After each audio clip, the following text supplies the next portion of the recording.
இன்னைக்கு வரமாட்டேன்னு நினைச்சேன். வராம இருந்தாதான் மூஞ்சி தூக்கி வச்சுப்பியே. சூசைட் பண்ணிக்காத. இப்படி நினைச்ச உடனே எல்லாம் செத்துட முடியாது. வந்த வேலை முடியணும். கடவுள் உன்னை விட்டு வச்சிருக்காருன்னா ஏதோ ஒரு அர்த்தம் இருக்கும். பாரு, நீ போயிட்டனா உன் ஃபேமிலியை யார் காப்பாத்துறது?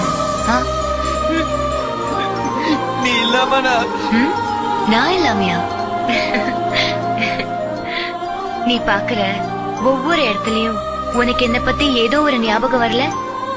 அப்புறம் எதுக்கு செத்து போய் எல்லா ஞாபகத்தையும் மொத்தமா அழிக்கிற?